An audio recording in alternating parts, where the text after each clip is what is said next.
Hey everyone, welcome back to my channel. Hope you are doing good. I am Udvi and I create content on JEE, motivation and stuff like that. आज हम लोग ये discuss करने वाले हैं कि हम लोग अपने केमिस्ट्री सेक्शन में JEE के मिनिमम 60 मार्क्स कैसे स्कोर कर सकते हैं। मेरा स्कोर 56 आया था। मैंने 15 क्वेश्चंस करेक्ट किए थे और 4 इनकरेक्ट किए थे, इसीलिए 56 आया था स्कोर। तुम लोग इससे भी कई ज़्यादा अच्छा स्कोर कर सकते हो, लेकिन अगर तुम लोग इतना भी स्कोर कर लोगे ना अपने फर्स्ट अटैम्प्ट में तो तुम्हारे 98+ परसेंटाइल आराम से बन जाएंगे। इसलिए अपने फर्स्ट अटैम्प्ट को बिल्कुल भी नेगलेक्ट मत करना।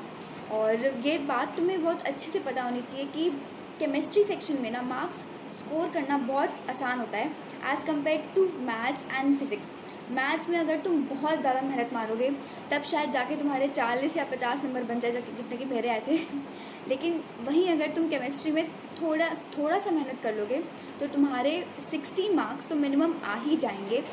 इसीलिए इम्पॉर्टेंट है कि तुम अपने केमिस्ट्री सेक्शन पे फोकस करो। मैं तुम्हें चैप्टर्स के नाम बताऊंगी एक एक करके, और ये भी बताऊंगी कि उन्हें कैसे पढ़ना है। तुम्हें नोट डाउन करने की ज़रूरत नहीं है, मैं तुम्हें डिस्क्रिप्शन में इसका लिंक दे दूँगी, वहाँ से डाउनलोड कर लेना। अभी ध्यान से सुन लो कि तुम्हें कौन से चैप्टर को करना है और कैसे करना है। पहला आता है हमारा एटॉमिक स्ट्रक्चर। ये बेहद आसान चैप्टर है। हो सकता है कि फिज़िक्स में अगर इससे कभी क्वेश्चन आए तो थोड़ा टफ आ जाए, लेकिन केमिस्ट्री में इस चैप्टर से कभी भी कोई टफ क्वेश्चन नहीं आता। इसीलिए एटॉमिक स्ट्रक्चर वाले चैप्टर को हमें छोड़ के नहीं जाना है। क्या करना है इस चैप्टर में, जो तुम्हारे कोचिंग में अगर तुम्हें पढ़ाया गया है बस उस नोट्स को रिवाइज करो और क्वेश्चन प्रैक्टिस कर लो, ये चैप्टर हो जाएगा। अगर तुम लेवल 1 के भी क्वेश्चन प्रैक्टिस कर लोगे तो ये चैप्टर प्रिपेयर हो जाएगा।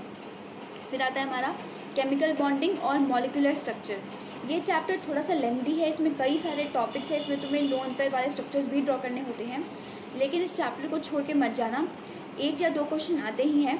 कई बार डायरेक्ट क्वेश्चन नहीं आता इस चैप्टर से। जो लोन पेयर वाला मैंने बताया उसका यूज़ तुम्हें किसी और चैप्टर में हो जाएगा, लेकिन इस चैप्टर का यूज़ तुम्हें आने ही वाला है, इसीलिए इस चैप्टर को छोड़ना नहीं है। फिर आता है हमारा थर्मोडायनामिक्स। थर्मोडायनामिक्स हो सकता है कई लोगों को थोड़ा टफ लगे, लेकिन यार उसमें थोड़े फिक्स टाइप के क्वेश्चंस आते हैं, जैसे हमारा एंट्रोपी हो गया, एंथैल्पी हो गया, यही सब तरीके के क्वेश्चन आते हैं और जनरली फार्मूला बेस्ड ही आते हैं। मैंने तो ऐसा कोई क्वेश्चन नहीं देखा आज तक जो कि फार्मूला बेस्ड नहीं था थर्मोडायनामिक्स में। और फिज़िक्स में भी थर्मोडायनामिक्स में से आसान ही क्वेश्चन आते हैं, तो इस चैप्टर को छोड़ना मत। अगर तुम इसे प्रिपेयर करोगे तो तुम्हारा फिज़िक्स भी प्रिपेयर हो जाएगा और तुम्हारा केमिस्ट्री भी हो जाएगा। फिर आता है हमारा केमिकल इक्विलिब्रियम। इक्विलिब्रियम के 2 पार्ट्स हैं। पहला है हमारा केमिकल इक्विलिब्रियम, फिर सेकंड है हमारा आयनिक इक्विलिब्रियम।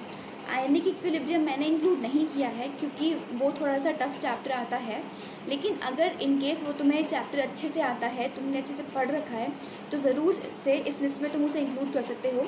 लेकिन केमिकल इक्विलिब्रियम वाला पार्ट सबको करना है क्योंकि वो आसान सा ही टॉपिक है और उससे जो क्वेश्चन आता है वो भी आसान ही आता है।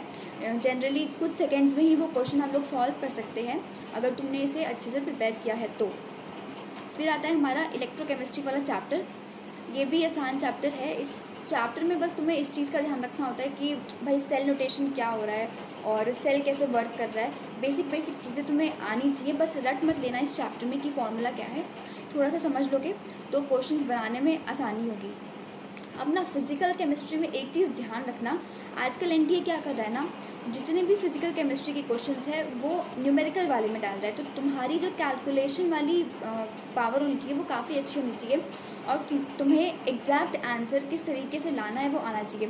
कभी कभार ऐसा होता है इलेक्ट्रोकेमिस्ट्री वाले चैप्टर में कि हमारा पॉइंट के बाद कुछ डिफरेंट आंसर आ रहा होता है, लेकिन इसलिए तुम्हें इसे घर पे पहले प्रैक्टिस करना पड़ेगा काफ़ी ज़्यादा। अगर तुम्हें क्वेश्चन आता भी है तब भी उसे तुम्हें लास्ट तक सॉल्व करना है क्योंकि जेईई में यही होने वाला है, तुमसे कैलकुलेटिव सवाल ही पूछे जाएंगे फिजिकल केमिस्ट्री से। फिर आता है हमारा केमिकल काइनेटिक्स। सेम यार काफ़ी आसान चैप्टर है और इससे भी कैलकुलेटिव सवाल ही आएंगे। बहुत छोटा चैप्टर भी है, इसमें ज़्यादा एफर्ट मारने की भी ज़रूरत नहीं है तुम्हें। फिर आता है हमारा सरफेस केमिस्ट्री। सरफेस केमिस्ट्री के लिए तुम लोग एनसीईआरटी अच्छे से पढ़ लो। उसमें जो प्रोसेसेस हैं, कोलॉइडल सॉल्यूशन वाला पार्ट हो गया, उसका प्यूरिफिकेशन कैसे होता है, उसके यूजेस क्या क्या होते हैं, उसे बस एनसीईआरटी से एक बार रीड कर लो और जो एनसीईआरटी के पीछे क्वेश्चंस दिए हुए हैं उन्हें तुम सॉल्व कर सकते हो। तुम्हारा ये चैप्टर प्रिपेयर हो जाएगा। जितने भी चैप्टर्स हैं इनके तुम्हें प्रीवियस ईयर क्वेश्चन तो करने ही हैं साथ के साथ, लेकिन कुछ चैप्टर्स ऐसे होते हैं जिनमें अगर तुम एनसीईआरटी अच्छे से पढ़ लो तो तुम्हारा चैप्टर प्रिपेयर हो जाता है। फिर आता है हमारा periodic properties and periodic table. Periodic table तुम्हें पूरी अच्छे से लर्न होनी चाहिए, तुम्हें इतनी अच्छे से आनी चाहिए कि तुम उसको बाकायदा अपनी कॉपी पे लिख पाओ, वो भी एक फास्ट तरीके से। जनरली क्या होता है ना कि हमें एलिमेंट्स के नाम याद होते हैं, लेकिन हमें जो उसकी सीक्वेंस होती है वो याद नहीं होती। तो तुम उसके लिए निमोनिक्स रेफर कर सकते हो, तुम्हें पता ही होगा, लेकिन इसको नेग्लेक्ट मत करना, इसको याद कर लेना, क्योंकि पीरियोडिक प्रॉपर्टीज़ के जो क्वेश्चंस आएंगे उसमें भी हेल्प होगी तुम्हें। और एस ब्लॉक, पी ब्लॉक और हमारा डीएफ ब्लॉक हो गया, उसमें भी हेल्प होने वाली है तुम्हें, ठीक है। और फिर आता है हमारा मेटलर्जी वाला चैप्टर। इस चैप्टर में भी कुछ प्रोसेसेस होते हैं, जैसे एल्युमिनियम वाला एक इम्पॉर्टेंट है, आयरन वाला इम्पॉर्टेंट है, उनको पढ़ के जाना अच्छे से और समझ के जाना, सिर्फ रीड मत करना एनसीईआरटी को। तुम्हें पता होना चाहिए कि उस प्रोसेस में एक्चुअली में क्या हो रहा है, क्योंकि एक बार एक क्वेश्चन आ गया था जिसमें इसकी नीड थी, लेकिन कई स्टूडेंट्स को वो नहीं समझ में आ रहा था, क्योंकि हमें लगा था कि मेटलर्जी वाला जो चैप्टर है वो पूरा ही थ्योरेटिकल है। तो इसको अच्छे से समझ के जाना और फिर एनसीईआरटी पढ़ लेना अच्छे से, तो हो जाएगा ये चैप्टर तुम्हारा प्रिपेयर। फिर आता है हमारा हाइड्रोजन वाला चैप्टर। हाइड्रोजन वाले चैप्टर में भी तुम्हें एनसीईआरटी अच्छे से पढ़नी है। उसमें स्ट्रक्चर्स दिए हुए होंगे कुछ बॉन्ड एंगल्स दिए हुए होंगे तुम्हें आइस और वाटर के, और कुछ फेजेस में, वेपर फेज और सॉलिड फेज में वो दिया हुआ होगा, उसको अच्छे से करना है। तुम्हें याद कर लेना है उन स्ट्रक्चर्स को, उनके बॉन्ड एंगल्स को, उनकी बॉन्ड लेंथ को, क्योंकि कई बार जेई इस पे क्वेश्चन पूछ लेता है। और कुछ क्वेश्चन दिए हुए हैं सॉल्व एग्जाम्पल्स में हाइड्रोजन वाले चैप्टर में, उनको भी तुम्हें अच्छे से करके जाना है, ठीक है। पूरी एनसीईआरटी तो पढ़नी ही है हमें, लेकिन कई बार क्या होता है ना कि कुछ इंपॉर्टेंट चीज़ें होती है, जैसे इस चैप्टर में हमारे स्ट्रक्चर्स हो गए, तो वो मैंने तुम्हें बता दिया है। फिर आता है हमारा कोऑर्डिनेशन कंपाउंड। कोऑर्डिनेशन कंपाउंड थोड़ा मीडियम लेवल का ही चैप्टर है, तुम्हें इसमें थोड़ी प्रैक्टिस चाहिएगी, तब तुम्हें इंट्यूटिवली तुम इसे सॉल्व कर पाओगे। एनवायरनमेंटल केमिस्ट्री के लिए भी तुम्हें बस एनसीईआरटी रेफ़र करनी है, अच्छे से एनसीईआरटी को पढ़ना है। जिन चैप्टर्स के लिए भी मैंने तुम्हें ये बोला है ना कि तुम्हें एनसीईआरटी पढ़ना है, तुम्हें एनसीईआरटी पढ़ने के बाद उनके शॉर्ट नोट्स प्रिपेयर करने हैं। शॉर्ट नोट्स क्या होते हैं, तुम्हें एक पेज लेना है, जैसे ये एक पेज है, बस तुम्हें इस पेज में ही सारी चीज़ों को नोट डाउन करना है और ज़्यादा बकवास बातें नहीं लिखनी है। उसमें जो इम्पॉर्टेंट पॉइंट्स होगा ना तुम्हारे, वो तुम्हें इस पेज में नोट डाउन करने हैं।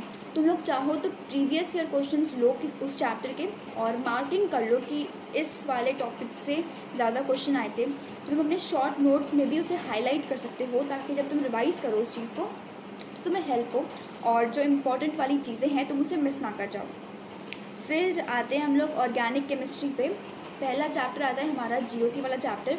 जीओसी वाला चैप्टर तुम्हें करके जाना ही है, भले तुम पूरी ऑर्गेनिक केमिस्ट्री छोड़ के जाओ, लेकिन जीओसी वाला चैप्टर बहुत इंपॉर्टेंट है, क्योंकि वो बेस है यार ऑर्गेनिक केमिस्ट्री का। उसमें बहुत बेसिक चीज़ें दी हुई हैं कि आइसोमेरिज्म क्या होता है और बेसिसिटी, एसिडिटी, ये सब तुम्हें दिया हुआ होगा। तो इसे अच्छे से प्रिपेयर करके जाना। कहाँ से करोगे तुम ये चैप्टर? पारस ठाकुर सर हैं अनअकैडमी पे, उनके लेक्चर्स पहले के अपलोडेड होंगे। तुम जो फुल प्लेलिस्ट है वहाँ उसकी तुम उसे जाके चेक कर सकते हो। उन्होंने जो क्वेश्चंस भी कराए हैं वो काफ़ी अच्छे हैं, तो उससे तुम्हें हेल्प मिलेगी। फिर आता है हमारा हाइड्रोकार्बन्स का चैप्टर। हाइड्रोकार्बन्स भी इम्पॉर्टेंट है, क्योंकि ना इसमें काफ़ी बेसिक जो रिएक्शंस होती हैं हमारी, जैसे प्रोटोनेशन की रिएक्शन हो गई, हाइड्रेशन, डिहाइड्रेशन, ये सब बहुत बेसिक रिएक्शंस है जो कि आगे जाके कॉम्प्लेक्स रिएक्शन का एक पार्ट बनती है। इसीलिए हमें हाइड्रोकार्बन्स वाले चैप्टर को बहुत अच्छे से प्रिपेयर करके जाना है। फिर आते हैं हमारे नेम्ड रिएक्शंस। नेम्ड रिएक्शंस कोई चैप्टर नहीं है, लेकिन जितने भी ऑर्गेनिक केमिस्ट्री में चैप्टर्स हैं उसमें कुछ नेम्ड रिएक्शंस हैं, तो तुम्हें उनको प्रिपेयर करना है और उनके मैकेनिज़म्स अच्छे से हमें देखने हैं और समझने हैं। जनरली जेई मेन में मैकेनिज़म्स वाले क्वेश्चन नहीं आते हैं, लेकिन कभी कभार जेई पूछ लेता है, तो तुम सेफ़र साइड में रहने के लिए जो नेम्ड रिएक्शंस है उनकी मैकेनिज़म्स देख के जाना। फिर आता है हमारा अमीन्स का चैप्टर।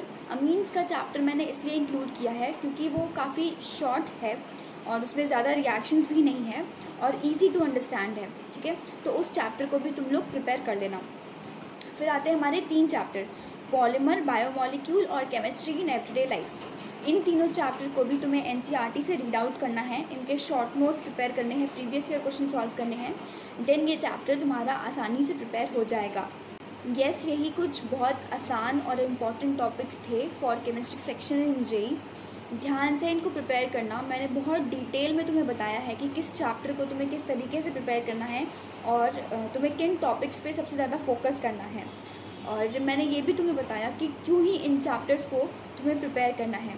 जो भी चैप्टर्स मैंने तुम्हें बताए हैं उससे मिनिमम एक सवाल तो यार आता ही है, और मैंने तुम्हें 19 चैप्टर बताए हैं। तो तुम सोचो 19 इंटू 4 76 होते हैं, तो आराम से तुम यार 76 स्कोर कर सकते हो। बट हम लोग मिनिमम लेके चलते हैं 60 यार काफ़ी अच्छा स्कोर होता है अगर तुम ये फर्स्ट अटैम्प्ट में स्कोर कर रहे हो तो इसीलिए इन चैप्टर्स को अच्छे से प्रिपेयर करना। फिर भी अगर तुम्हें कोई डाउट है किसी भी चैप्टर के लिए, तुम लोग मुझे नीचे कमेंट में पूछ सकते हो, मैं तुम्हें उसके लिए गाइड कर दूँगी।